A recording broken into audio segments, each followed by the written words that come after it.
같이 기도하겠습니다. 은혜로우시고 자비로우시고 사랑이 한없이 많으신 하나님 아버지, 감사합니다.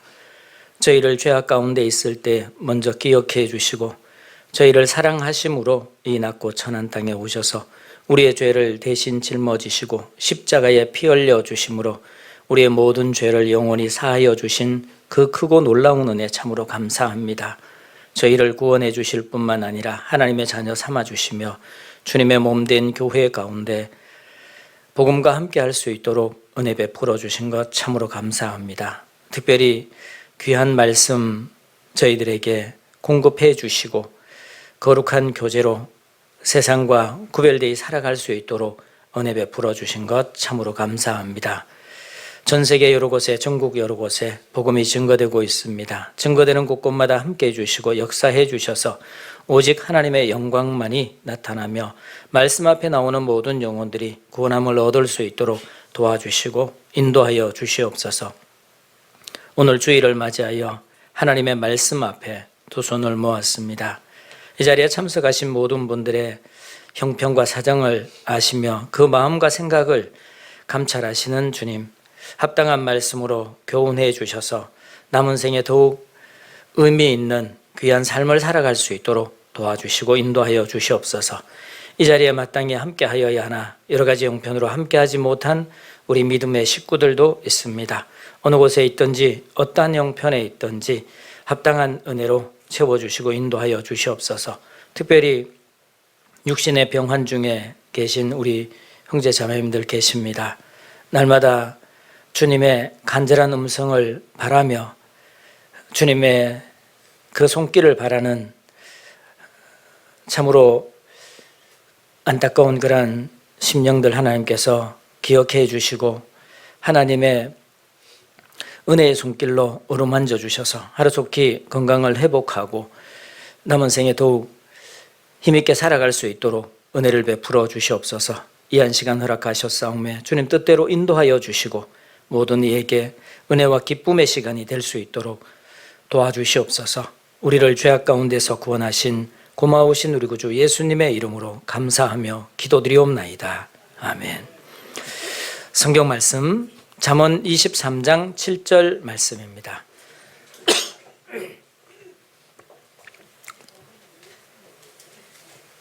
잠언 23장 7절 말씀입니다.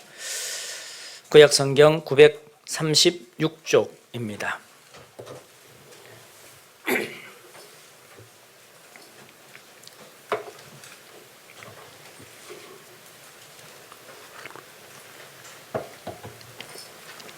잠언 23장 7절 말씀입니다. 같이 읽겠습니다. 대저 그 마음의 생각이 어떠하면 그 위인도 그러한즉 그가 너더러 먹고 마시라 할지라도 그 마음은 너와 함께하지 아니함이라. 네.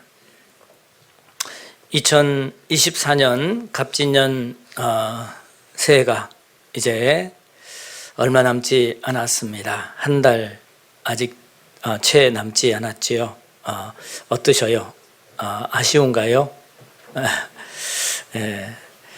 우리가 아쉬워만 할 것이 아니라 남은 시간을 어떻게 하나님 앞에 은혜롭게 또 귀하게 보낼 수 있을까에 대한 것을 고민해야 되지 않을까라는 생각이 듭니다. 금년 한 해 시작하면서 어떤 말씀으로 시작했는지 혹시 아십니까? 예, 죄송합니다. 너무 무리한 질문을 드린 것 같습니다.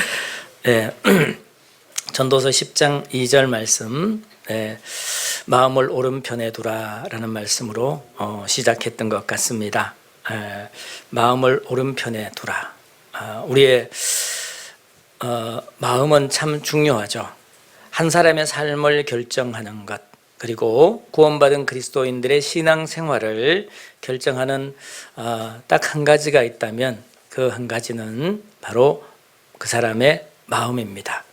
두 가지로 이렇게 늘린다면 그 사람의 마음과 그 사람의 마음에 무엇이 채워져 있느냐가 중요합니다. 그래서 지난 시간까지 참 제자에 대한 말씀까지 우리가 함께 했고요. 오늘은 전체적으로 이렇게 돌아보는 가운데 우리가 하나님 앞에 어떻게 살아야 합당한 삶을 살며 후회하지 않는 삶을 살 수 있을 것인가에 대한 것을 함께 생각하고 한 해를 마무리하는 그런 시간들이 되었으면 좋겠다라는 생각을 하게 됐고 기도 가운데 말씀을 준비했습니다. 지난 시간에 요한복음 8장 37절 말씀 그 말씀으로 함께 했는데요. 그러나 내 말이 너희 속에 있을 곳이 없으므로 너희가 나를 죽이려 하는도다 라는 그런 정말 안타까운 예수님의 말씀으로 참제자가 누구인지에 대한 것을 한번 생각해 보게 되었습니다. 그 말씀 가운데도 내 말이 너희 속에 그랬잖아요. 너희 속에, 너희 속 어디죠? 우리의 마음에, 우리 마음에 무엇이 있느냐가 참 중요합니다. 그래서 우리 마음에 무엇이 있는지 우리가 알게 되면 그러면 우리가 어떻게 사는지 우리의 삶에 대한 것도 가늠할 수 있고 다른 사람의 삶에 대해서도 추측해 볼 수 있습니다. 그래서 세상 사람들이 구원받지 못하는 이유가 뭐냐? 세상의 그 죄악과 세상의 헛된 것들이 가득 차 있기 때문에 진리의 하나님의 말씀을 받아들일 곳이 없습니다. 그래서 그들이 하나님의 사랑을, 하나님의 그 진리의 말씀을 마음에 두지 않습니다. 들어도 지나가 버리죠. 그래서 예수님께서 말씀하신 것처럼 내 말이 너희 속에 있을 것이 없으므로 내 말이 너희 속에 있을 것이 없다. 그렇게 한탄하는 그런 말씀을 하셨습니다. 그리고 또한 정말 구원받은 그리스도인들, 그 그리스도인들에게는 하나님께서 말씀하셨죠. 진리를 알지니 진리가 너희를 자유케 하리라 라고 말씀하셨습니다. 여러분들 참으로 자유로우십니까? 어떠셔요? 지금 자유롭다고 말씀을 하신 분도 계시고 입을 다물고 계신 분도 계십니다. 아무튼 우리가 하나님 앞에 진리를 알고 진리로 자유함을 얻었습니다. 무엇에 대한 자유냐? 세상에 있는 모든 것에 대한 자유함을 얻었습니다. 세상의 그 죄의 유혹으로부터, 세상의 헛된 것으로부터, 세상의 죄악으로부터 우리는 자유할 수 있어야 됩니다. 뿐만 아니라 더 나아가서 죽음까지도 자유로울 수 있어야 돼요. 죽음을 건너갈 때까지도. 여러분 어떠세요?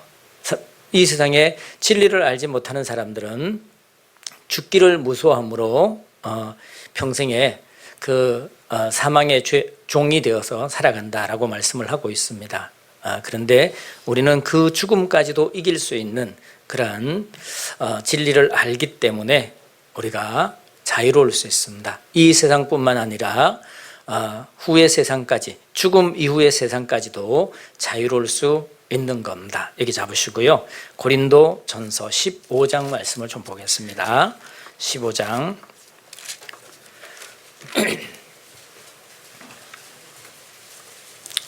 고린도전서 15장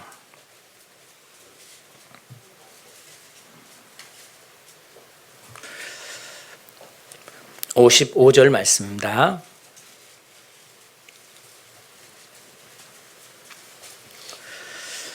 같이 읽겠습니다. 사망아 너의 이기는 것이 어디 있느냐? 사망아 너의 쏘는 것이 어디 있느냐? 사망아 너의 이기는 것이 어디 있느냐? 사망에 대해서 호령하고 있습니다. 왜요? 사망을 이긴 자들의 이 외침이잖아요. 사망을 이긴 자들의 외침. 그래서 이 고린도 교회 당시에 사실은 많은 위협이 있지만 그러나 우리가 알고 있는 것처럼 고린도전서 15장은 부활장이잖아요. 소망의 장이라고도 이야기합니다. 그 부활의 비밀을 아는 사람, 그 진리를 아는 사람은 사망까지도 호령할 수 있습니다. 그래서 우리 믿음의 선배님들이 있던 그 중세 시대 때 예수 믿는 것으로 인해서 많은 핍박을 당하고 환난을 당하고 위협을 당하고 뿐만 아니라 죽임을 당할 수밖에 없는 그러한 시대가 있었습니다. 그때 로마 그 도시 외곽에 카타콤의 동굴이 있습니다. 그들은 어둠의 이 그늘 아래 살 수밖에 없습니다. 나가면 생명의 위협을 받고 죽임을 당하고, 그들이 가장 무서워했던 것은 사실은 죽음이 아니라 본인들이 가지고 있는 이 진리, 이 복음을 전하는 것을 방해받는 것, 그리고 후세에 전하지 못할까 두려워했습니다. 내가 나가서 이 복음을 전하다가 잡히게 되면 지금 숨어있는 같은 소망을 가진 형제 자매님들, 그들에게 위협이 올 것이 자명하기 때문에 그것을 두려워했습니다. 그러면 그들이 죽음을 두려워했냐? 아닙니다. 죽음을 두려운 것이 아니라 이 복음을 전하지 못하는 것 때문에 두려워했습니다. 그래서 그들이 나가서 아무리 그 많은 위협이 있고 고난을 당해도 입을 열지 않았습니다.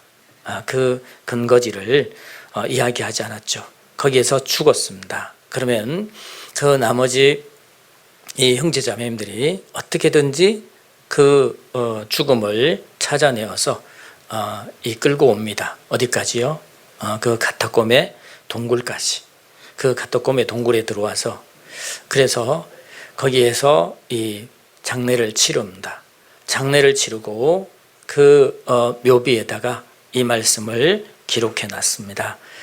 지금 로마의 카타콤 동굴에 가보면요, 이 말씀이 이렇게 새겨져 있습니다. 그런데 잘못 들어가면 들어가는 건 들어가는데 나오지 못한답니다. 워낙 미로라서. 얼마나 그 위협을 느꼈으면 그렇게 해놨을까요? 오래전에 일본 관광객이 들어갔다가 거기에서 나오지 못했습니다. 그들은 하나님을 알지 못하고 거기에서 죽었습니다. 참 안타깝죠.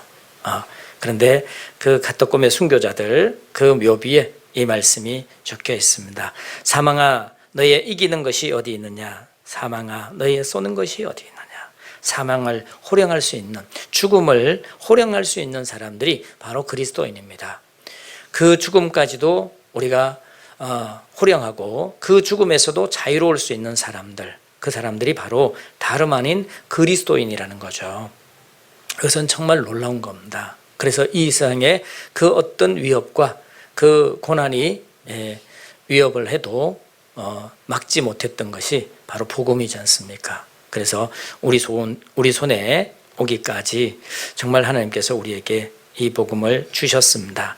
그 자유함을, 그 진리를 우리가 가지고 있습니다. 그러면 우리가 그 진리를 정말 누리며 그 자유함을 누리며 살고 있냐? 이것은 의문이죠. 그래서 그리스도의 참 제자는 어떤 사람이냐? 너희가 내 말에 거하면 참 제자가 되고 그랬죠. 이 말씀을 찾아보겠습니다. 요한복음 8장 31절 말씀입니다. 요한복음 8장 31절.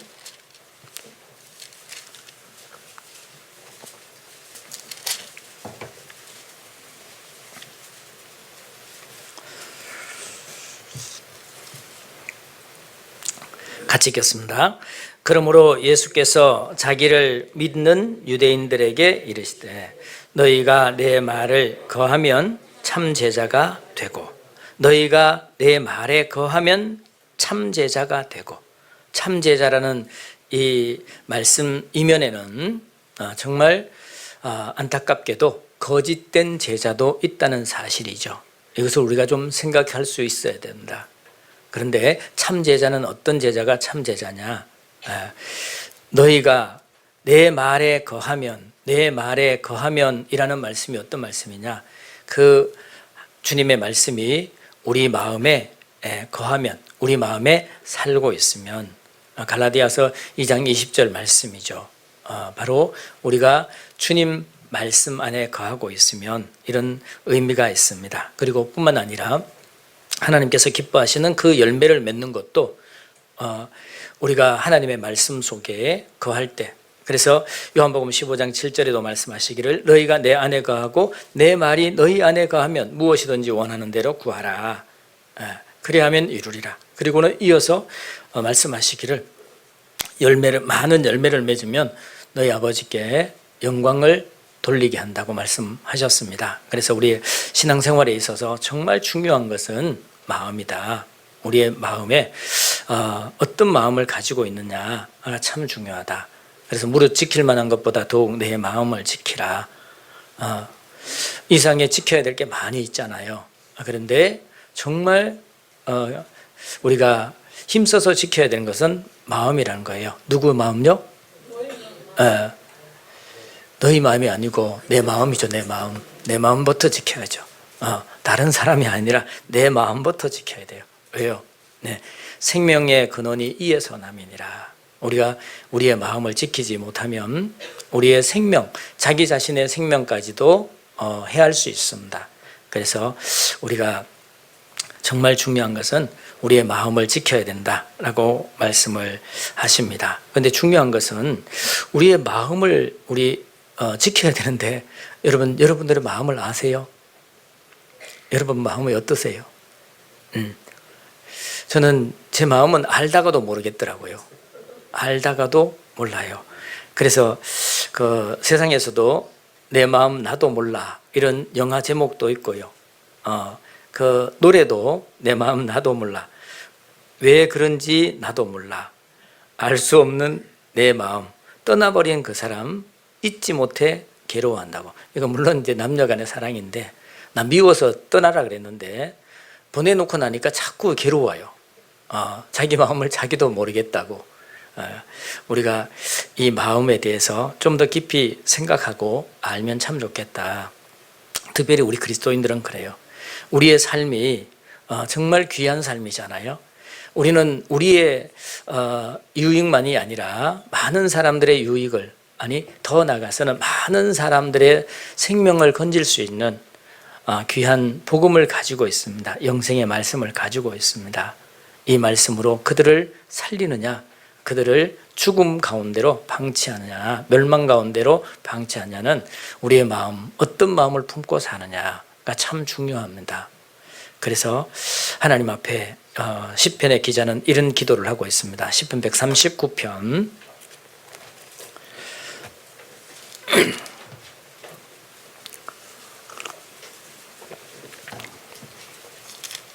시편 139편입니다.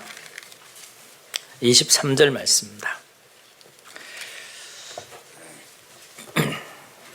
23절 24절 말씀 같이 읽겠습니다. 하나님이여 나를 살피사 내 마음을 아시며 나를 시험하사 내 뜻을 아옵소서. 내게 무슨 악한 행위가 있나 보시고 나를 영원한 길로 인도하소서. 시편의 기자가 이렇게 하나님께 간절히 기도합니다. 하나님이여 나를 살피사 내 마음을 아시며 나를 시험하사 내 뜻을 아옵소서. 이런 말씀을 읽으면 우리는 이상하다 하고 갸우뚱해야 되는 게 맞아요. 왜? 하나님은 어떤 분이시죠? 하나님은 모든 것을 알고 계시는 분이죠. 모든 것을 하실 수 있는 분이에요. 그런데 왜 하나님이여 나를 살피사 내 마음을 아시며 내 뜻을 아옵소서라고 기도하냐 이 말입니다. 누가 모르고 있어요? 누가 모르고 있냐면 자신이 모르고 있는 겁니다. 내가 내 마음을 몰라요. 그래서 하나님께 기도하는 겁니다. 나를 살피사 내 마음을 아시며 나를 시험하사 내 뜻을 아옵소서. 내게 무슨 악한 행위가 있나 보시고 나를 영원한 길로 인도하소서. 영원한 길. 비록 짧은 인생을 살고 있지만 우리의 이 짧은 삶이 영원한 세계와 연결될 수 있도록 하나님 해주십시오. 우리 남은 생애가 얼마 되지 않지만 이 생애가 결코 헛되지 않도록 하나님 도와주십시오. 이런 기도를 하고 있는 겁니다. 우리에게 필요한 기도가 이런 기도라는 생각이 듭니다. 그래서 마음이 참 중요한데 마음은 어떤 것이냐? 마음은 자, 오늘 본문 돌아가겠습니다. 잠언 23장 7절입니다.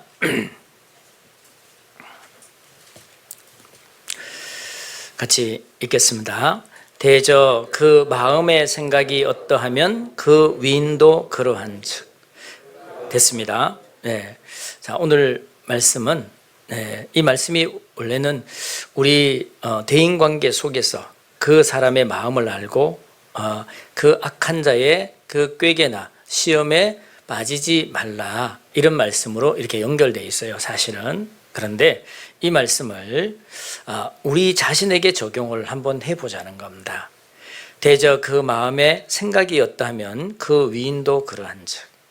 다른 사람 보지 말고 이 말씀을 잘못 배워놓으면 다른 사람만 자꾸 보는데 그 보는 눈이 밝아지면 어떻게 되냐, 그러면 하나님 앞에 마음이 교만해지고요, 하나님 앞에 죄만 짓습니다. 그것이 아니라 이 말씀을 가지고 우리의 마음을 살펴보면 어떻게 되냐, 우리의 마음은 더욱 밝아지고요, 그리고 하나님 앞에 우리가 더욱 무릎을 꿇을 수 있고 그 가운데서 하나님께서 우리를 영원한 길로 인도하는 것을 우리가 볼 수 있을 겁니다. 그래서 이 말씀 가운데서 대저 그 마음의 생각이 어떠하면 그 위인도 그러한즉. 그 마음의 생각이 어떠하면, 여기서 마음이라는 것은 네페쉬라는 그런 원어를 쓰고 있는데요, 이게 어떤 의미냐면 마음뿐만 아니라 생각, 의지, 감정, 이 그 사람의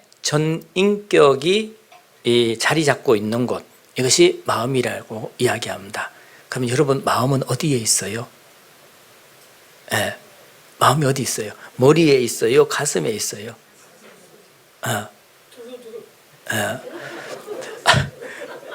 의사가 어디에 있는지 아무리 찾아도 몰랐답니다. 머리에 있나? 가슴에 있나? 가슴에 찾아보니까 없잖아요. 가슴 열어보면 있을까요? 없어요, 마음이. 그러니까 보이진 않지만 우리의 삶을 이끌어가는 가장 중요한 이 개체가 있다면 마음이거든요. 그 사람의 마음이에요. 그런데 자기 마음을 자기가 아는 것 같은데 자기 마음을 자기가 모르거든요. 그래서 대저 그 마음의 생각이었다면 그 위인도 그러한즉, 이렇게 이야기하고 있습니다. 여기서 이 대저 그 마음의 생각, 그 마음의 생각이 어떠하면 그 위인도 그러한즉, 이렇게 이야기를 하고 있는데, 여기에서 이 생각하는 것, 이것은 계산하다라고 이야기합니다. 계산하다, 연결되기를 계산한다. 그래서 그 사람이 그 어떤 일을 보면 계산을 막 한답니다. 마음속으로 덕이 되는지 해가 되는지, 뿐만 아니라 내게 유익이 되는지 아니면 내게 죄악이 되는지를 계산한다고 이야기합니다. 그래서 이 말씀이 뭐뭐 같이 뭐뭐처럼이라는 그 키라는 이 의미의 접속사가 붙어 있어요. 그래서 이거를 연결해서 해석을 해보면 어떤 해석이 나오냐면, 그가 그 속에서 생각하는 것처럼 그 자신도 그러하다, 이렇게 의미를 연결할 수 있습니다. 그가 그 속에서 생각하는 것처럼 그 자신도 그러하다. 그렇기 때문에 밖으로 드러나는 그 모습을 그 모습 있잖아요. 그 모습이 전부는 아니라는 겁니다. 그 모습이 쭉 연결시켜서 보면 그 사람의 진실이 나타나는 거예요. 이렇게 말씀드리면 자꾸 남편이나 아내를 자꾸 기억하는데, 아니, 오늘은 자기 자신만 보세요. 아시겠죠? 그러니까 우리 자신에 대해서, 왜냐하면 나를 알아야, 그래야 우리의 삶이 결코 헛되지 않기 때문에 그렇습니다. 그래서 우리가 외부로 드러나는 그 행동, 그것이 전부가 아니라 속에서 생각하는 바를 우리가 캐치를 해야 되거든요. 그렇게 될 때 속지 않습니다. 누구에게요? 자기 스스로가 속지 않아요. 다른 사람에게는 물론이거니와 자기 스스로도 속지 않습니다. 그래서 여기에 말씀하기를 이렇게 이야기하죠. 대저 그 마음의 생각이었다면 그 위인도 그러한즉 그가 너더러 먹고 마시라 할지라도 그 마음은 너와 함께 하지 아니함이니라. 누가 밥을 사준다고 하면 밥을 덥석하고 그냥 먹지 말고 한 번쯤은 기도하고 생각해 봐야 돼요. 그래서 제가 밥 먹는 거 굉장히 부담스러워 하거든요. 네, 물론 우리 형제자매들이 밥 사주면 잘 먹어요. 괜찮아요. 직장 다닐 때 밥 먹는 사람, 밥 먹지 않은 사람들은 진짜 무서워요. 그래서 위에서 그러셨어요. 밥 한 번 먹어주라고. 밥 한 번 먹는 게 그렇게 힘드냐 그래요. 여러분 밥 먹고 나면 밥값 해야 됩니다. 꼭 밥값 찾으러 와요. 무섭다니까. 근데 참 이 양심이 있기 때문에 먹고 나면 생각이 달라져요. 그래서 가능하면 편안한 밥만 먹으려고 그래요. 편안한 밥만. 그것이 뭐 이 된장국에 아니면 김치찌개 하나라도 편안한 밥을 먹고 싶은 거예요. 그러니까 대저 그 마음의 생각이었다면 그 위인도 그러한즉 그가 너더러 먹고 마시라 할지라도 그 마음은 너와 함께 하지 아니함이니라. 내가 조금 먹은 것도 토하겠고 내 아름다운 말도 헛된 대로 돌아가리라. 그래서 사실은 우리가 우리 세상에 살면서 이것이 지혜라고 이야기를 합니다.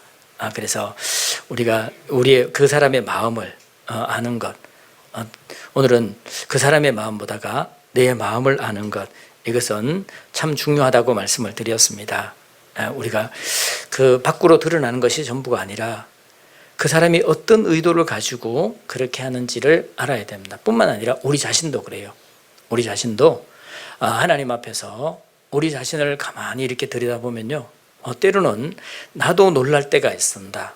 나도 모르게 정말 내 자신을 드러내기 위해서 순수한 하나님의 은혜와 그 사랑에 감사해서 그 은혜에 겨워서 은혜에 보답하는 마음으로 하기보다는 우리 자신을 드러내려는 그런 마음들이 있습니다. 심지어는요, 죽어가는 영혼을 건지는 데 있어서도 그렇게 들어와요.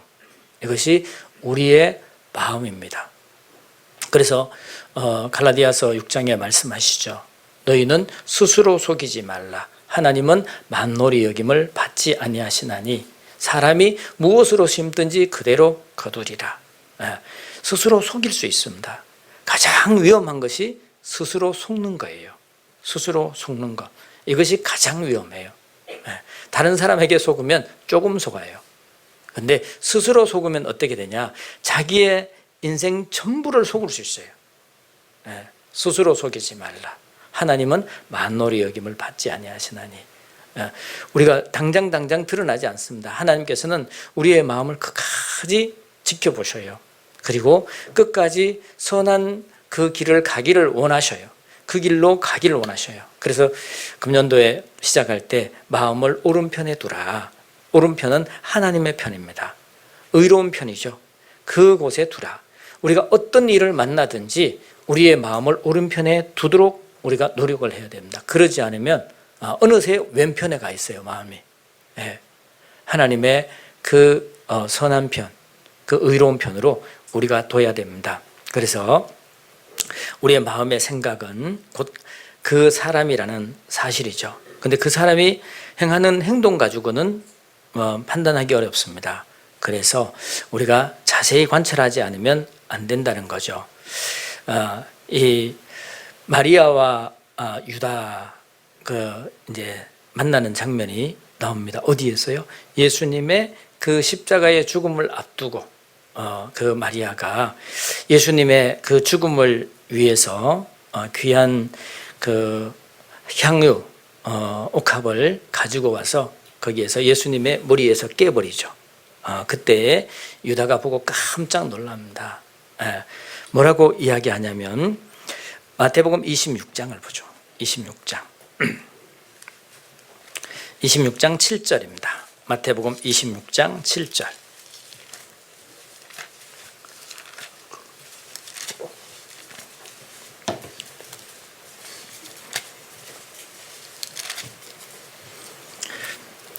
마태복음 26장 7절입니다. 제가 읽겠습니다. 한 여자가 매우 귀한 향유 한 옥합을 가지고 나와서 식사하시는 예수의 머리에 부으니 제자들이 보고 분하여 가로되 무슨 의사로 이것을 허비하느냐. 9절입니다. 이것을 많은 값에 팔아 가난한 자들에게 줄 수 있었겠도다 하거늘. 자, 이 장면이 이제 좀 생각하셔야 돼요. 오늘 이제 점심 식사하실 텐데 밥 먹고 있는데 누가 와서 기름을 머리에서 깨가지고 부어버렸어요. 큰 실례는 맞죠. 아마 여러분들 아마 그렇게 당하면 어떻게 했어요? 버럭 화를 내겠죠. 그냥 우리는 읽고만 있는데 이 상황을 재현을 해봐야 돼요. 예수님께서 이 베다니 문둥이 그 시몬의 집에서 식사를 하고 계시잖아요. 식사하고 있는데 머리 위에다 그냥 기름을 향유옥합을 깨가지고 부어버렸어요. 그러면 여러분 어떻게 하시겠어요? 여러분이라면 옆에서 그런 게 아니고 여러분이라면 화나죠. 아니 귀한 기름인데 그래도 화나죠. 근데 예수님은 역시 예수님이셔죠. 왜요? 예수님은 다 알고 계시거든요. 사람의 마음을 다 알고 계시기 때문에 아마 예수님께서 그 마리아의 그 행동을 보고요 아마 눈물을 흘렸을 것 같아. 정말. 왜냐하면 이제 십자가로 향해서 가야 되는 겁니다. 제자들과 이제 식사를 하는데 식사 끝나고 십자가를 향해 가야 되잖아요. 그런데 그 마리아가 가져와서 깨서 부었습니다. 그때에 제자들이 보고 분하여 가로되 무슨 의사로 이것을 허비하느냐. 이것은 허비다 라고 이야기를 하는 겁니다. 그런데 한번 생각해 보면 외적으로만 보면 허비가 맞죠. 왜냐하면 이것이 얼마냐면 계산도 참 빨라요. 9절에 보면 이것을 많은 값에 팔아 가난한 자들에게 줄 수 있었겠도다. 이게 다른 성경에 보면 얼마냐면 300데나리온입니다. 300데나리온. 요한복음 12장에 보면 300데나리온. 여러분 300데나리온이면 얼마인지 아세요? 네. 모르시니까 놀라지 않죠. 모르시니까 졸고 있어요 지금. 300데나리온이면 300일, 장정이 300일 동안 일한 값이에요. 그러면 얼마예요? 이제 입을 조금 벌리신 분들 계셔. 얼마예요? 1년 연봉이에요. 평균 우리 1년 연봉 얼마예요? 한 5천만 원 이렇게 잡고. 그러면 이 기름 하나가 이 한 옥합이 5천만 원짜리예요. 5천만 원짜리 깨버렸어요. 허비죠. 이렇게 아까운 것을.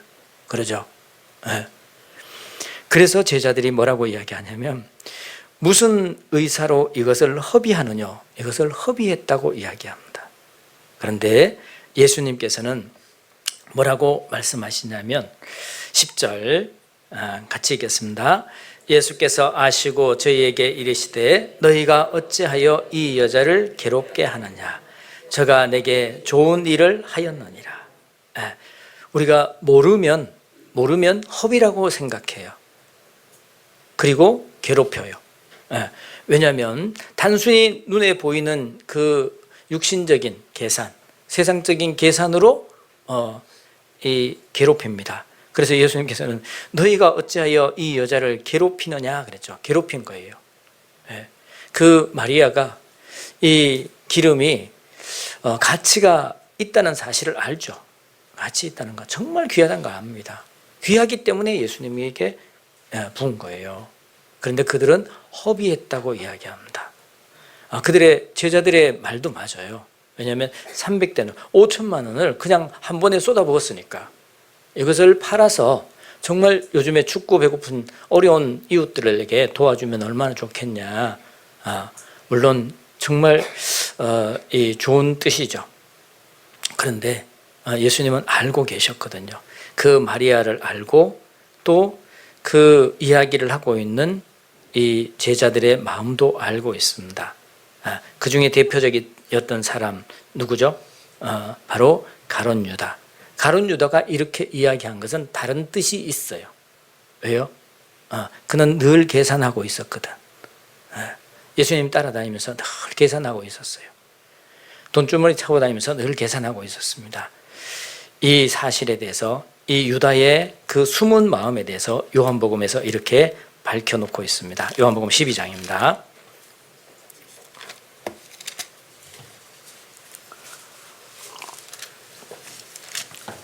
요한복음 12장 6절 말씀입니다.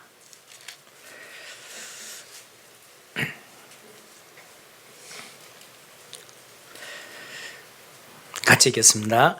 이렇게 말함은 가난한 자들을 생각함이 아니요 저는 도적이라 돈꾀를 막고 거기 넣은 것을 훔쳐감이라. 이렇게 말함은 가난한 자들을 생각함이 아니요. 이렇게 말하는 것은 그 말한 액면 자체가 아니다. 저는 도적이요 돈꾀를 막고 거기 넣은 것을 훔쳐감이니라. 그러니까 가룟 유다가 말하는 것은 이 가난한 자들을 위해서 그렇게 이야기한 게 아니죠. 그래서 사실은 우리가 이 사람의 말을 다 믿을 게 아니라 그 사람의 행적을 봐야 돼요. 그 사람의 행적을 따라가 보면 그 사람 마음을 어디다 두고 사는지 알게 되는 겁니다. 이 말씀을 통해서 가룟 유다의 그 이중적인 그런 모습을 볼 수 있죠. 가룟 유다만 이런 걸 가지고 있을까요? 우리는 어떻습니까? 우리 자신은 마음을 어디다 두고 사는가? 그것을 어떻게 알 수 있죠? 말씀하신 것처럼 대저 그 마음의 생각이었다면 그 위인도 그러한즉. 그래서 우리의 그 행적을 다시 한번 돌아봐야 됩니다. 행적을 이렇게 쭉 보잖아요. 다른 사람 행적 추적하지 말고 자기 자신의 행적을 추적해 보십시오. 내가 어디로 향하고 있는지. 우리가 요즘에는 그 지도가 참 잘 돼 있어서요. 산을 가더라도 등산을 가더라도 쭉 걸어가서 쭉 돌아오잖아요. 그러면 자기가 걸어갔던 그 행적이 다 기록이 되어 남습니다. 그런 거 보셨어요? 그래서 그걸 쫙 펴놓고 보면 그 사람이 하루 종일 어디로 다녔는지 다 알게 돼 있어요. 그 사람이 사용하는 시간, 어디다가 많이 사용하는지 보면 압니다. 어디다 전화를 하는지, 누구와 통화를 하는지 보면 알죠. 뿐만 아니라 우리가 가지고 계시는 핸드폰, 거기에 검색어를 하잖아요. 검색어 넣잖아요. 자기가 무엇을 궁금해하는지, 무엇을 사고 싶어 하는지. 여러분, 요즘엔 AI가 정말 발달되어 있었어요. 제가 모자를 하나 사려고 이렇게 했어요. 그랬더니만 제가 그래고 닫았어요. 근데 그 다음에 광고란에 계속 올라와. 고객님, 이 모자는 어때요? 귀달린 모자는 어때요? 계속 올라와. 왜냐하면 나의 행적이 거기 남거든요. 그러면 오늘 가셔서 여러분들이 보고 있는 유튜브의 앞면에 어떤 이 장르의 것들이 쭉 올라와 있는지 보십시오. 잘못 보여주면 큰일 납니다. 그리고 이 옆에 있는 자매와 아이들과는 같이 보지 말고요. 혼자 보고 그리고 들어가서 지우세요. 뭘 지워요? 뭘 지워야 될까? 검색어는 물론이거니와 내가 봤던 그 유튜브를 다 지우세요. 그리고 반드시 체크하십시오. 기록에 남지 않도록. 왜냐하면 우리 그리스도인이잖아요. 그리스도인으로서의 품위를 지켜야 될 거 아니에요? 그렇죠? 늘 받는데 부동산이고 늘 받는데 주식이고 이러면 우리의 입으로는 진리를 말합니다. 영원한 하나님의 나라를 이야기해요. 그런데 이 땅에서 살 집만 보고 앉아있고 쌓아놓을 주식만 보고 있다면 말이 안 되잖아요. 우리는 우리 자신에 대해서는요 굉장히 후한 그리고 정말 철저한 변호사입니다. 가장 훌륭한 변호사예요. 우리 자신에 대해서는요. 그런데 하나님 말씀을 앞에 두고 한번 살펴보시기 바랍니다. 대저 그 사람의 마음의 생각이었다 하면 그 위인도 그러한즉 우리 스스로에 대한 것을 한번 깊이 생각해 봐야 됩니다. 우리가 생각을 어떻게 하느냐에 따라서 우리의 운명이 바뀔 수 있습니다. 이스라엘이 흥하느냐 망하느냐는 그 마음의 생각의 결과라고 이야기합니다. 바벨론에게 그 심판받을 것에 대한 것을 경고하셨죠. 예레미야 선지자를 통해서. 그런데 그 이유가 뭐냐? 예레미야 6장을 보겠습니다.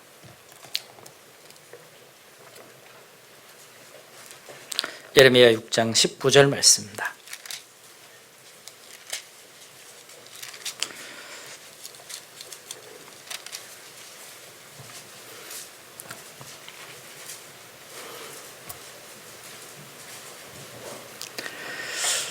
같이 읽겠습니다.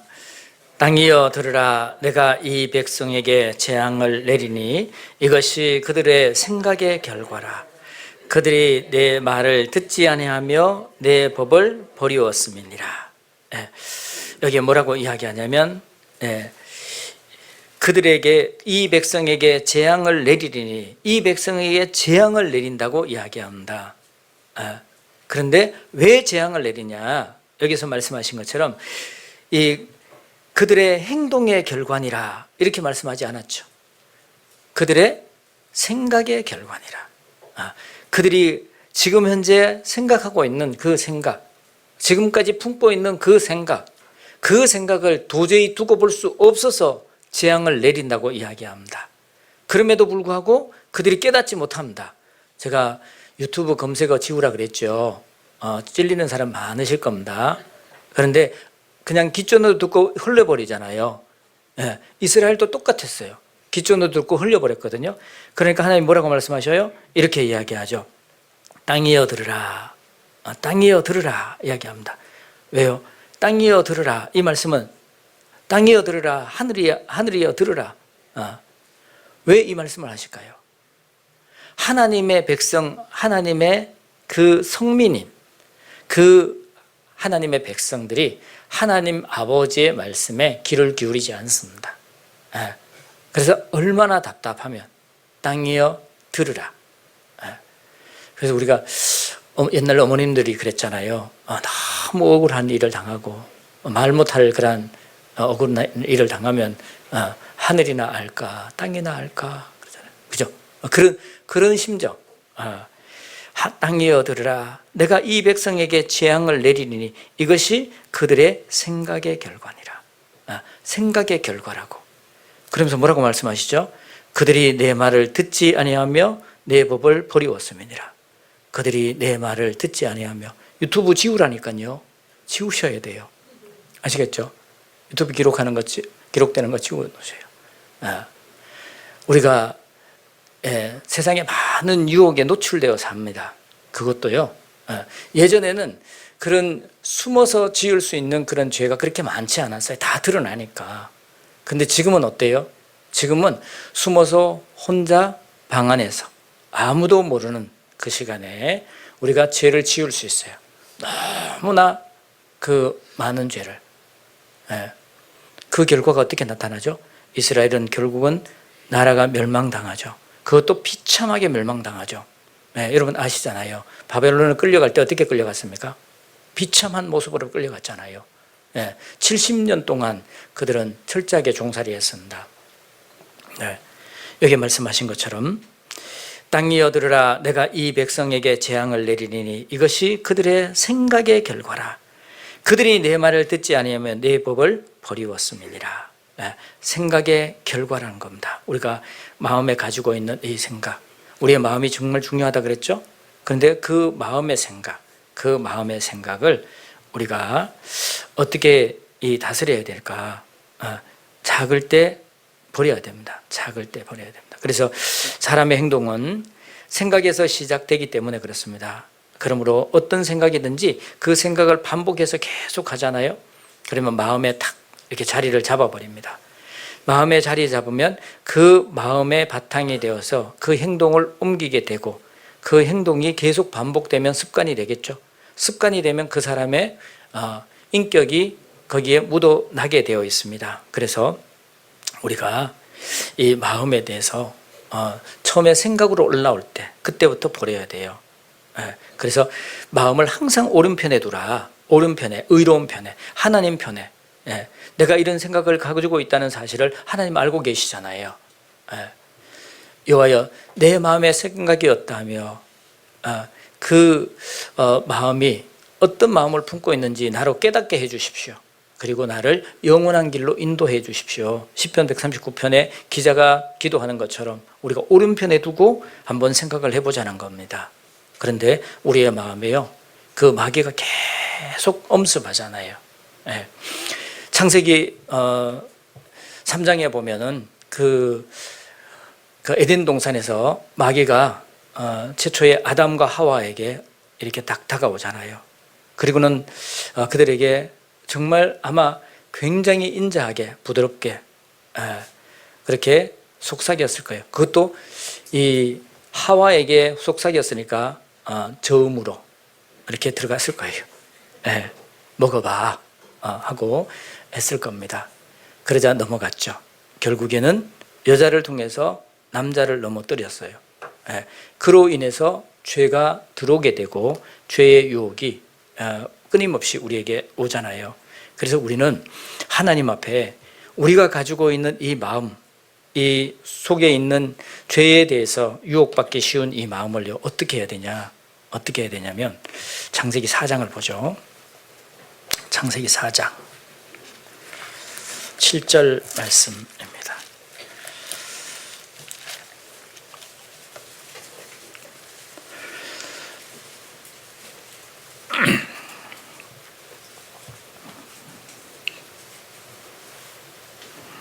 같이 읽겠습니다. 내가 선을 행하면 어찌 낯을 들지 못하겠느냐? 선을 행치 아니하면 죄가 문에 엎드리노니라.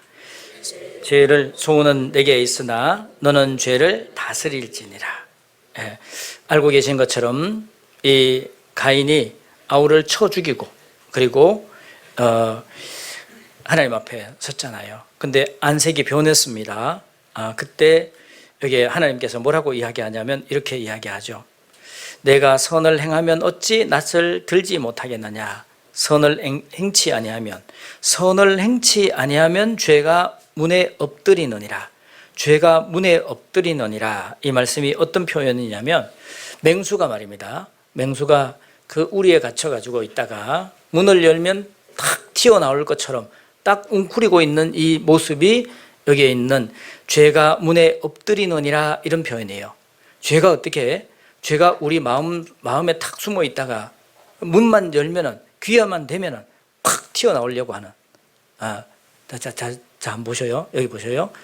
죄가 우리 마음에 탁 웅크리고 있다가 기회만 되면 문만 열면 확 튀어나오려고 하는 이런 상태가 여기 말씀하신 것처럼 죄가 문에 엎드리느니라 이 표현이에요.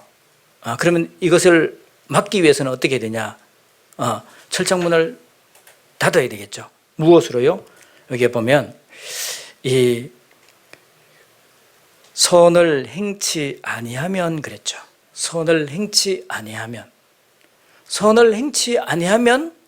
죄가 도사리고 있는 거예요. 그러면 우리가 어떻게 하면 되죠? 선을 행하면 되죠. 그러니까 그래서 우리가 이 가장 확실한 수비는 공격이에요. 그죠? 공격하면 돼. 무엇으로요? 복음으로 공격하면 돼. 선으로 공격하면 돼요. 그래서 우리가 서로 사랑하고 그리고 기회가 있을 때마다 복음을 전하는 거예요.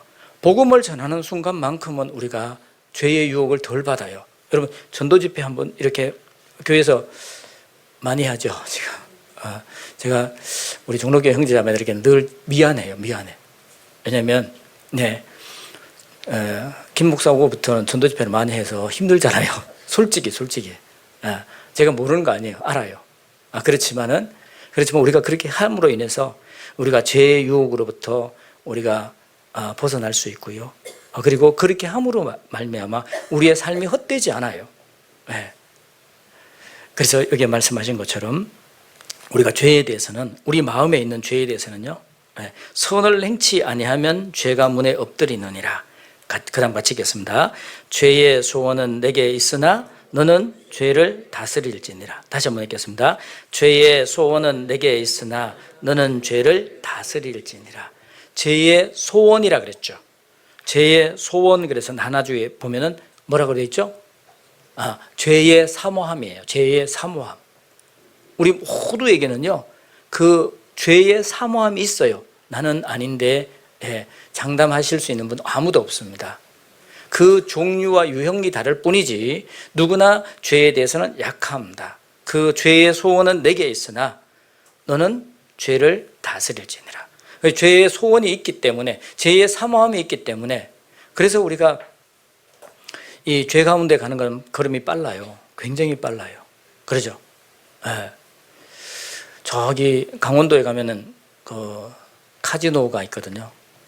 카지노, 정성 카지노. 거기 가는 길이 정말 잘 닦여져 있어요. 굉장히 넓어요. 그 꼴짝인데도. 야, 그거 보고는 제가 이 말씀이 그대로 생각이 나더라고. 우리도 역시 마찬가지예요. 죄를 향해서 가는 것은 굉장히 빨라요. 생각의 속도가 빛의 속도보다 빨라요. 죄 짓는 데 가면. 그래서 여기 뭐라고 말씀하시냐면, 죄의 소원은 내게 있으나 너는 죄를 다스릴지니라. 우리가 해야 될 일은 죄를 다스리는 일을 해야 됩니다. 죄를 다스려야 돼요. 어디에서부터? 작은 생각에서부터 다스려야 됩니다. 그러지 않으면 우리가 그 죄를 품고 그 죄의 알을 낳게 된다고 말씀을 하고 계십니다. 그래서 우리가 우리의 마음에 그 죄의 생각이 안착하지 않도록 다스려야 됩니다. 그리고 다스릴 수 있는 가장 좋은 방법은 어떤 방법이냐? 우리가 공격하는 거예요. 선을 행하면 되는 거예요. 선을 행하면 부지런히 우리가 선을 행하잖아요. 그러면 우리가 죄 지을 시간이 없습니다. 그렇게 함으로써 우리가 우리의 마음을 다스릴 수 있습니다. 마음은 참 오묘해요. 마음은 넓어졌다가 좁아졌다가, 그렇죠? 어떤 분은 그래요. 마음이 죽을 듯 한다고. 죽이 끓듯이 이렇게 변해요. 변덕스럽죠. 근데 어떨 때는 또 마음이 굉장히 견고해요. 마음이 그래요. 그래서 하나님께서 히브리서 3장에 말씀하시기를 뭐라고 말씀하시냐면, 너희는 하나님의 음성을 들을 때에 너희 마음을 강팍해 하지 마라. 하나님의 말씀을 향해서는 우리가 마음을 부드럽게 해놔야 됩니다. 마음을 부드럽게 하는 게 중요하거든요. 하나님을 향해서, 우리 형제 자매를 향해서 마음을 부드럽게 하는 것이 굉장히 중요합니다. 그런데 우리가 강팍해 할 수 있기 때문에 강팍해 하지 마라. 마음이 돌처럼 단단할 때도 있어요. 근데 정말 부드러울 때도 있잖아요. 우리 그리스도인들은 마음을 항상 부드럽게 해야 됩니다. 에스겔 36장 26절 말씀을 보겠습니다. 에스겔 36장.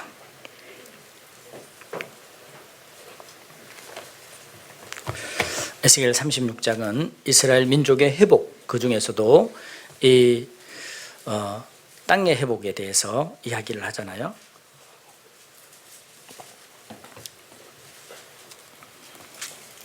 (26절)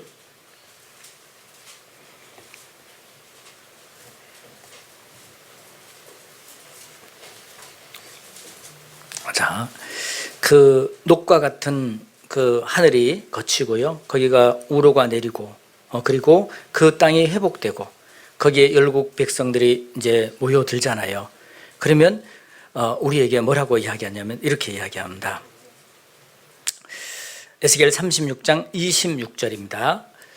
구약성경 1207조 26절 같이 읽겠습니다. 또 새 영을 너희 속에 두고 새 마음을 너희에게 주되 너희 육신에게 굳은 마음을 제하고 부드러운 마음을 줄 것이며. 자, 너희 육신에서 굳은 마음을 제하고, 우리에게 굳은 마음을 제합니다. 첫째는 하나님을 향한 그런 굳은 마음이 있어요. 그 굳은 마음을 제해요. 우리가 구원받고 나면 하나님을 향해서 한없이 마음이 부드러워져요. 그리고 그 마음이 넓어져요. 그런데 그 마음 속에 죄가 들어오잖아요. 죄가 들어오면 어떻게 되냐? 죄가 들어오면 마음이 조금씩 좁아지고 그리고 굳어져요. 그럼 어떻게 하죠? 그럼 죄를 버리면 되죠. 죄를 멀리하면 돼요. 선을 가까이 하고 그리고 죄를 멀리하면 그러면 그 마음이 부드러워집니다. 그래서 새 영을 너희 속에 두고 새 마음을 너희에게 주되. 이 마음은 어떤 마음이냐? 그냥 새 마음인데 육신에서 굳은 마음을 제하고 부드러운 마음을 줄 것이며. 그래서 우리 육신에 있는 단단한 마음, 이것은 주님이 주신 마음이 아니에요. 하나님 주신 마음이 아니에요. 자기가 가지고 있는 본 마음이 아니라니까. 우리가 첫사랑을 회복하면 부드러운 마음이 생기잖아요. 그렇죠? 우리가 살다 보면 남편이 아내에 대해서, 아내가 남편에 대해서 어때요? 부드러워져야 되거든요. 점점 부드러워져야 돼요. 그런데 점점 딱딱해진다. 문제가 있죠. 그러면 오늘 가셔서 이 결혼 사진 한번 꺼내서 보셔요. 결혼 사진 꺼내서. 이렇게 좋을 때가 있었지. 결혼 사진 가지고 안 되면 처음에 연애할 때 사진을 꺼내서 보세요. 야, 이때는 정말 좋았지.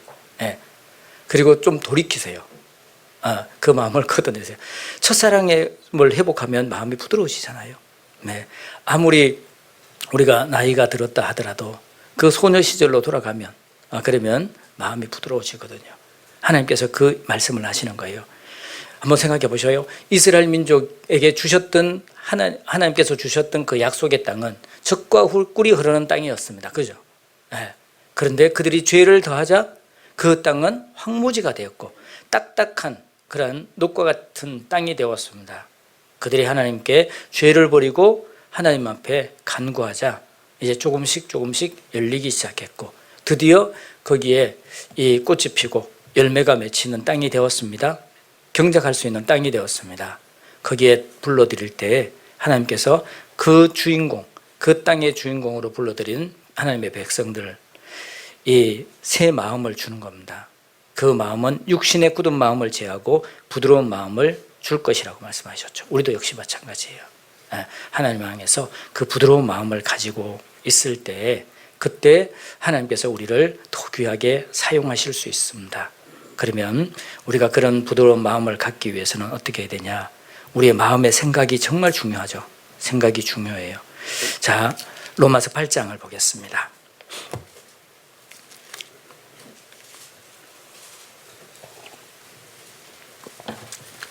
로마서 8장 5절부터 8절까지의 말씀입니다. 로마서 8장 5절부터 5절부터 8절까지 말씀입니다. 같이 읽겠습니다. 육신을 쫓는 자는 육신의 일을, 영을 쫓는 자는 영의 일을 생각하나니 육신의 생각은 사망이요 영의 생각은 생명과 평안이니라.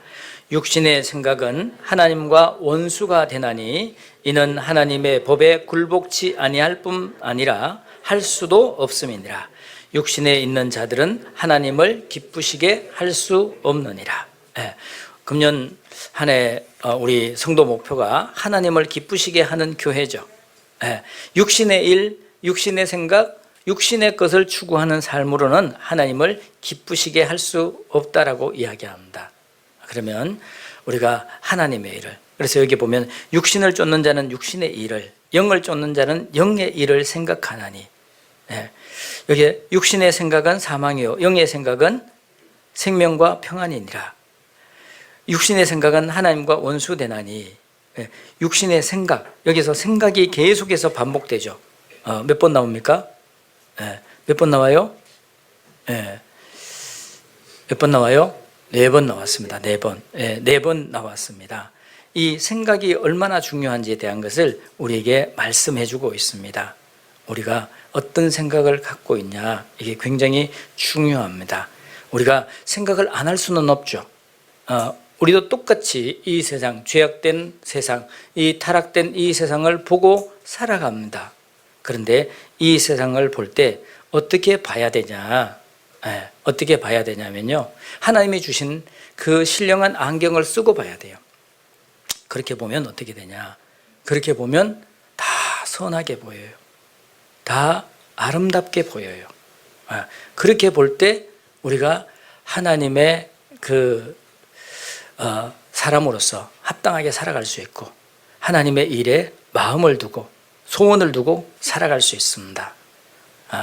우리 처음 구원받고 저는 구원받고 나서 처음 이제 광주 그 학예 수양회를 갔습니다.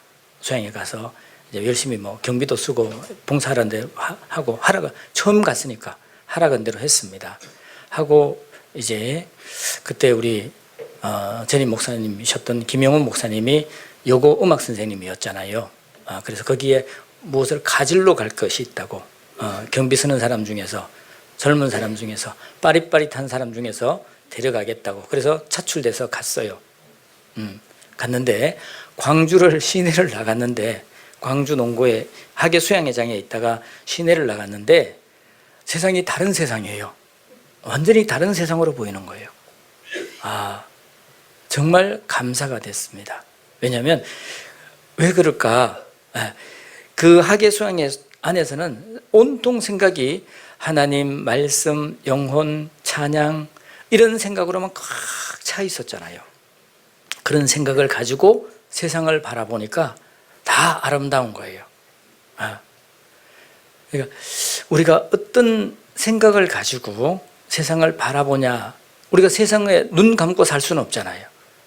그런데 하나님이 주시는 이 안경을, 신령한 안경을 통해서 세상을 보면 세상이 아름답게 보이게 되어 있습니다. 그 아름다운 것들이 우리의 마음에 쌓이면 아름다운 것들이 나올 수밖에 없죠. 그래서 우리가 우리의 마음에 어떤 생각으로 채우느냐, 이것이 굉장히 중요한 겁니다. 자, 이 말씀 중요한데요. 누가복음 6장을 보겠습니다. 누가복음 6장.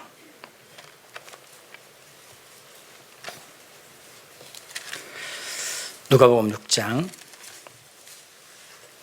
45절 말씀입니다. 신약성경 99쪽 누가복음 6장 45절 말씀입니다. 같이 읽겠습니다. 선한 사람은 마음에 쌓은 선에서 선을 내고 악한 자는 그 쌓은 악에서 악을 내나니 이는 마음에 가득한 것을 입으로 말함이니라. 선한 사람은 처음부터 선하냐? 그렇지 않습니다. 마음에 쌓은 선이 있어요. 마음에 있는 것이 밖으로 나오게 되어 있죠. 말로도 나오고 생각으로도 나오고 그리고 행동으로도 나오게 되어 있습니다. 특별히 가장 쉽게 나오는 것이 말이잖아요. 그래서 마음에 가득한 것이 그것을 입으로 말함이니라. 그 사람의 말은 그 사람의 인격이라 그러죠. 왜 그럴까요? 그 사람의 마음에 들은 것이 나오기 때문에 그래요. 말만 그럴까요? 아니요. 그 사람의 생각과 그 사람의 그 행동과 그 사람의 삶은 그 쌓은 마음에서부터 비롯된다는 사실입니다. 그러면 우리가 하나님 앞에 정말 선한 삶을 살기 위해서는 어떻게 해야 될까? 그러면 이제 자명하죠. 어떻게 해야 되죠? 우리 마음에 많은 선한 것을 많이 쌓아두시면 돼요. 많은 것을 쌓아두면 그러면 어떻게 되죠? 그러면 하나님께서 우리 마음에 가득 차잖아요. 그러면 그 하나님의 뜻대로 움직여 갑니다. 그래서 늘 말씀을 드렸습니다. 우리가 하나님 앞에 정말 그리스도인으로서의 삶을 살기 위해서는 말씀을 많이 우리 마음에 둬야 된다고. 듣는 것으로 전부가 아닙니다. 우리가 주일날 말씀 듣는 것은 이제 시작입니다. 배운 거잖아요. 이 배운 말씀을 우리 마음에 둬야 돼요. 마음에 두려면 어떻게 해야 되죠? 마음에 두려면 그냥 어떤 자루에 집어넣던 것처럼 그냥 구겨서 넣으면 되면 그냥 집어넣으면 되죠. 마음은 어떻게 들어가죠? 마음엔 어떻게 들어가요? 마음엔 어떻게 들어가냐면, 그러시니까 제가 말씀을 드린 거예요. 마음은 마음에 있어야만이 우리가 살 수 있습니다. 시편 119편.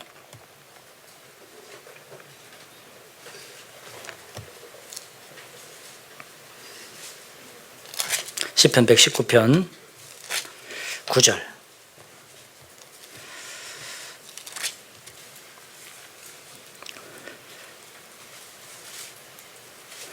같이 읽겠습니다. 청년이 무엇으로 그 행실을 깨끗게 하리이까? 주의 말씀을 따라 삼갈 것이니이다. 청년이 무엇으로 그 행실을 깨끗게 할 수 있으리까? 청년 때는 그 활기가 넘칩니다. 그리고 많은 그 소욕들이 올라오죠. 활기 있게. 그런데 무엇으로 깨끗게 할 수 있냐? 딱 한 가지를 이야기하고 있죠. 뭐라고 이야기하죠?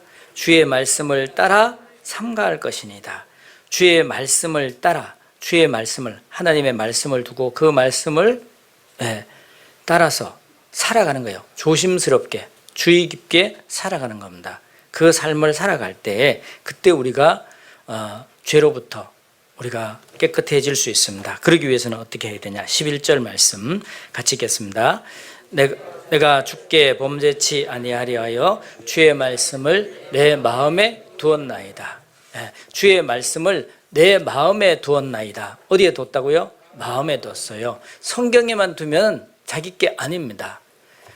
머리에만 두면 자기 게 아니에요. 어디에다 둬야 돼요? 마음에 둬야 돼요. 우리가 머리로는 많이 알고 있습니다. 머리로는 이제 박사예요. 뿐만 아니라 머리로는 이제 목사님들 설교하는 것까지도 평가까지 할 수 있잖아요, 여러분. 그죠? 그래서 힘든 거예요. 우리가 구원받은 지 오래되면 오래될수록 왜 힘이 드냐? 머리로는 아는데, 생각으로는 판단은 하는데 내 삶은 변해가지 않거든요. 그러다 보니까 자기도 모르게 이 위선적인 삶을 살게 되고 자기 양심은 알게 되잖아요. 하나님 앞에 괴로워요. 그럼 어떻게 해야 되냐? 지금부터 시작하시라는 거예요. 지금부터 어떻게 시작하냐? 정말 그 말씀을, 들은 말씀을요, 우리 마음에다 집어넣는 것을 하세요. 마음에 집어넣고 그 뜻을 깨닫도록 하세요. 그리고는 어떻게 해야 되죠? 한 말씀을 들으면 그 말씀을 하나를 하나님 앞에 실천하세요. 그러면 조금씩 우리의 신앙이 회복될 거예요. 이것이 비결입니다. 내가 주께 범죄치 아니하리하여 주의 말씀을 내 마음에 두었나이다. 이 말씀에서 죄를 짓는데 누구에게 죄를 져요? 하나님께 죄를 짓는 거예요. 내가 주께 범죄치 아니하리하여. 우리가 말씀을 이렇게 주일날 말씀을 듣고, 그리고 우리가 어느 정도 암송도 하고, 그리고 말씀도 많이 알고 있고, 그러면 다들 옆에서 존경해요. 근데 하나님은 뭐라 하죠? 하나님은 그러면 너의 빛을 비춰봐라 그래요. 너희 빛을 비춰봐라. 무엇으로 비출 거예요? 너희의 착한 행실로, 우리의 착한 행실로 비춰줘야 돼요. 우리의 평소에 가장 가까이 있는. 그래서 그 사람의 신앙을 정확하게 알기 위해서는 그 사람과 가장 가까이 있는 사람, 가장 많은 시간을 보내는 사람에게 물어보라 그래요. 우리 아이들에게 물어보면 제일 정확해요. 제일 정확해요. 아이들에게 물어보면 제일 정확해요. 그리고 아이들은요, 그래서 우리 교회에서는 우리 학부모님들께 아이들의 교사가 되어주라 그러잖아요. 교회학교 교사가 되어주라고. 제가 왜 그런지 아세요? 우리 아이들을 신앙을 올바로 키우기 위해서는 꼭 그렇게 하셔야 돼요. 아이들 눈이 굉장히 예리합니다. 그리고 어느 나이가 되면 준법 정신이 굉장히 이렇게 강해요. 말씀하시면 규칙이 정하면 그 규칙대로 살아야 된다는 것이 아이들이 굉장히 강하게 올 때가 있어요. 그때 무너뜨리잖아요. 그러면 그 아이는 나중에 사회생활 하는데도 많은 어려움이 있을 거예요. 어릴 때부터 이 넘지 말아야 될 선을 딱 정해주는 거예요. 그리고 우리가 부모님이 함께 그것을 지켜가는 겁니다. 제가 우리 아이들에게 들었던 말 중에 가장 충격적인 말이 어떤 말이냐면, 아빠는 위선자래요. 굉장히 충격적이었어요. 왜 그러냐 그랬더니 나중에 보니까 교회의 아빠의 모습과 집에 와서의 아빠의 모습이 다르대요. 오해하지 마세요. 그렇다고. 아이들의 눈에서는 그래요. 그래서 때로는 우리가 말씀대로 살려고 노력하고 그 말씀대로 살지 못할 때는 아이들과 충분한 대화를 해야 돼요. 엄마도 이렇게 하려고 하는데 참 안 돼서 하나님 앞에 기도한다. 너도 엄마를 위해서 기도해 주라. 그러면 자기도 해볼 거 아니에요. 안 되죠. 그러면 서로가 긍휼히 여기는 마음, 그 마음이 생기게 돼요. 거기에서부터 진정한 사랑의 출발이 되거든요. 우리 형제자매들도 마찬가지예요. 교회 안에서 왜 많은 판단의 눈이 이 레이저가 왔다 갔다 하냐? 이유가 뭐냐? 내가 하나님 앞에 겸손한 마음으로 행해보지 않기 때문에 그래요. 듣기는 많이 들었어요. 아는 거는 많아요. 그런데 하나님 앞에 우리가 그 말씀을 정말 하나님께서 말씀하신 그 말씀대로 우리가 실천하며 살아가봐요. 그러면 우리가 매일 석 장씩 성경 읽자 그랬잖아요. 쉽냐? 쉽지 않아요. 네. 우리가 매일 기도하자 그러잖아요. 기도하는 게 쉽지 않아요. 네. 교제, 정말 진정한 교제는 하나님과 함께하는 교제잖아요. 나와 코드가 맞는 형제 자매들과는 뭐 몇 시간씩 떠들어도 괜찮아요. 그렇죠? 근데 정말 이 함께하기 어려운 형제 자매들, 말 섞기도 힘든 그런 형제 자매들, 그 형제 자매들과 함께 교제해봐요. 기도가 안 되는가? 하나님께서 유다에게 끝까지 떡을 찍어주면서 그 사랑을 표현했잖아요. 주님께서는 사람을 사랑하시되 끝까지 사랑하시니라. 주님이 얼마나 힘들었을까? 다 알잖아요. 유다가 팔 걸, 베드로가 배신할 걸 알잖아요. 그럼에도 불구하고 끝까지 사랑하셔요. 왜 그렇게 하셨죠? 진정한 교제가 무엇인지 우리에게 보여주는 거예요. 우리가 하나님 앞에 정말 범죄치 않아요. 여기 시편 119편 11절에 보면 다시 한번 읽어보겠습니다. 내가 주께 범죄치 아니하려 하여 주의 말씀을 내 마음에 두었나이다. 내 마음에 두어야 돼요. 내 마음에 두면 어떻게 되죠? 내 마음에 두면 내 마음의 생각이 올라올 때 그 말씀을 통과해서 여과해서 탁 올라온단 말이에요. 그렇게 될 때 우리의 자기의 생각, 자기의 지혜, 그 지혜보다가 말씀이 먼저 올라오게 돼 있죠. 그렇게 되면 우리가 하나님 말씀대로 살 수 있어요. 그래서 잠언 3장에 보면 이렇게 말씀하시죠. 잠언 3장 보겠습니다.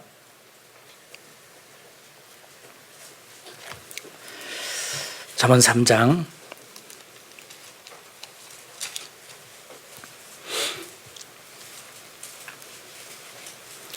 5절 말씀입니다.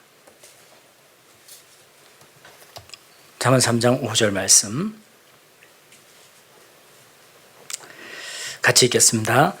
너는 마음을 다하여 여호와를 의뢰하고 내 명철을 의지하지 말라. 너는 마음을 다하여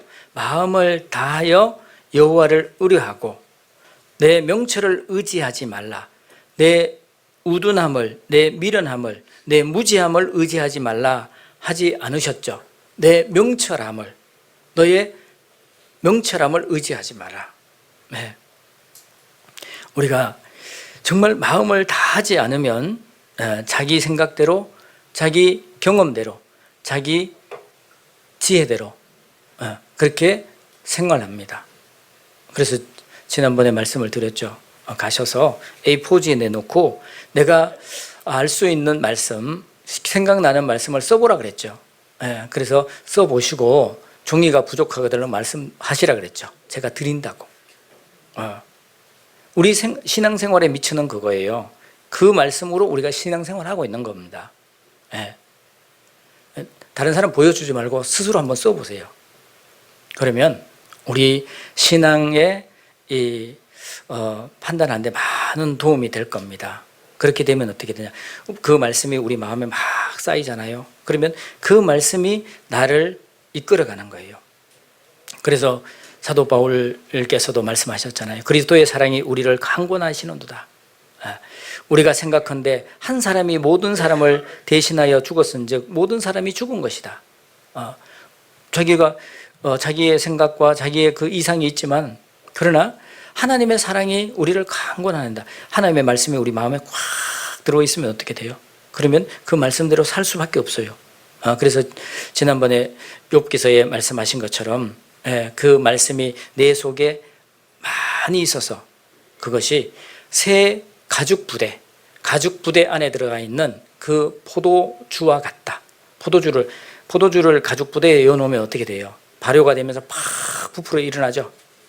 그러면 찌르면 어떻게 되죠? 텅텅 터지죠. 하나님의 말씀이 우리 마음속에 가득히 들어있으면, 그러면 찔렀다 그러면 말씀이 나오죠. 찌른데 부동산이 나오면 안 되겠죠. 찌르면 말씀이 나와야 되는 게 맞죠. 그러니까 그 표현이 참 굉장히 와닿더라고요. 그렇구나. 우리 마음속에 하나님의 마음을, 그 말씀을 꽉 이어놔야 되구나. 그래서 여기 뭐라고 말씀하시냐면 이렇게 말씀하시잖아요. 너는 마음을 다하여 마음을 다해서 해야 됩니다. 하나님께서 구약성경에 신명기서 6장에 말씀하시기를 너는 마음을 다하고 성품을 다하고 힘을 다하여 내 하나님 여호와를 사랑하라 라고 말씀하셨어요. 마음을 다하고 성품을 다하고 힘을 다하여 내 하나님 여호와를 사랑하라 라고 말씀하셨습니다. 그런데 신약에 와서는 예수님께서는 뭐라고 말씀하셨냐. 마가복음 12장을 보겠습니다. 마가복음 12장.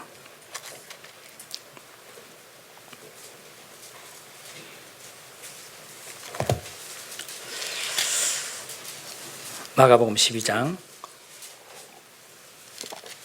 29절 30절 말씀입니다.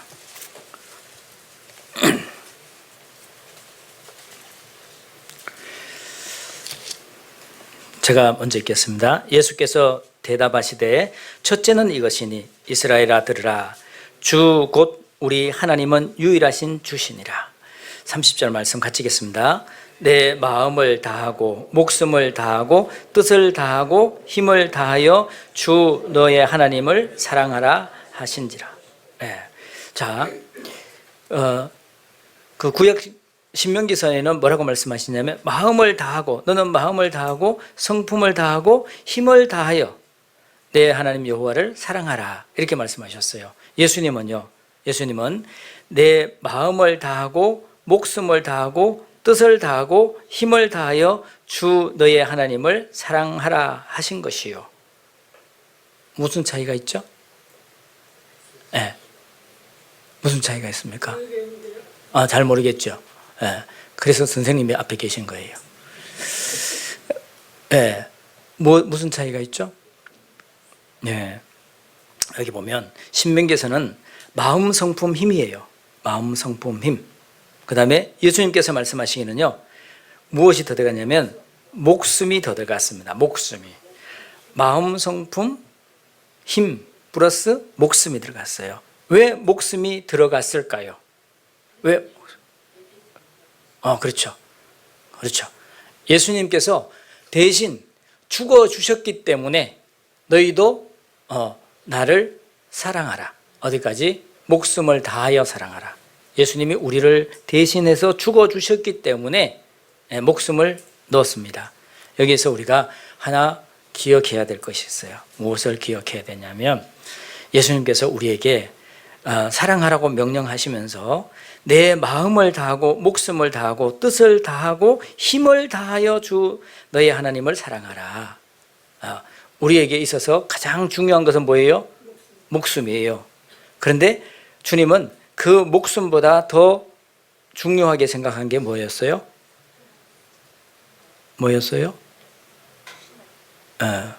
학생들? 1번이 마음이었어요. 1번이 마음. 왜 그럴까요? 목숨보다 더 중요한 것은 마음을 하나님께 주라는 거예요. 내 아들아, 내 마음을 내게 주며 내 길을 내 눈으로 내 길을 기뻐할지니라. 자문에 말씀하셨잖아요. 마음을 달라는 거예요. 그렇게 중요한 것이 마음이에요. 목숨보다 중요한 것이 우리의 마음이에요. 우리의 마음을 오른편에 두셔야 돼요. 항상 하나님 편에 두셔야 돼요. 하나님께 주셔야 돼요. 드리고 우리가 신앙생활을 하게 되면 그러면 어떻게 되냐? 그러면 우리가 비록 넘어지고 자빠질지라도 하나님께서 우리 가운데 함께 하시며 선한 길로 늘 인도하시며 우리의 삶이 결코 후회되지 않는 삶을 살아갈 수 있을 겁니다. 그래서 오늘 본문의 말씀처럼 먼저는 하나님 앞에 우리의 마음이 어떠한지, 내 자신의 마음이 어떠한지를 먼저 알아야 되겠다. 그래서 오늘 제목은 주님을 향한 마음이라는 그런 주제였습니다. 대저 그 마음의 생각이 없다 하면 그 위인도 그러한즉 우리의 마음을 하나님 앞에 드리자. 하나님을 향해서 우리가 살아가자. 그런 말씀을 좀 드리고 싶습니다. 그러면 우리가 결코 후회하지 않는 삶을 살 수 있을 겁니다. 그래서 예수님께서 마음을 다하고 목숨을 다하고 뜻을 다하고 힘을 다하여 주 너희 하나님을 사랑하라. 그러니까 마음을 다하고, 그래서 마, 목, 뜻, 힘이라 그러잖아요. 마, 목, 뜻, 힘. 같이 하겠습니다. 마, 목, 뜻, 힘. 그러면 다 외웠어요. 마음을 다하고 목숨을 다하고 마, 목, 뜻, 네, 뜻을 다하고, 그 다음에는요 힘을 다하여 주 너희 하나님을 사랑하라. 다시 한번 마, 목, 뜻, 마, 목, 힘, 뜻. 죄송합니다. 선생님이 틀렸습니다. 자, 마, 목, 뜻, 힘. 마, 목, 뜻, 힘. 네, 이러면은 방금 우리가 배웠던 마가복음 12장 30절 말씀을 외웠습니다. 우리가 마음이 정말 중요하다. 그래서 주님을 향한 마음으로 살아갔으면 좋겠습니다. 같이 기도하겠습니다. 고마우신 하나님 아버지 감사합니다. 저희를 구원하여 주시고 하나님의 자녀 삼아 주시며 우리의 삶이 이 세상 헛된 것에 빠지지 아니하고 오직 하나님을 향하여 살아갈 수 있도록 은혜 베풀어 주신 것 참으로 감사합니다. 우리의 마음을 지켜주시고 인도해 주셔서 하나님께 기쁨과 영광이 되는 귀한 삶을 살아갈 수 있도록 도와주시고 인도하여 주시옵소서. 우리의 모든 생에 전능하신 하나님의 손길에 의지합니다. 함께해 주시옵소서. 우리를 죄악 가운데서 구원해 주시고 영원히 함께 하시겠다 약속해 주신 고마우신 우리 구주 예수님의 이름으로 감사하며 기도드리옵나이다. 아멘.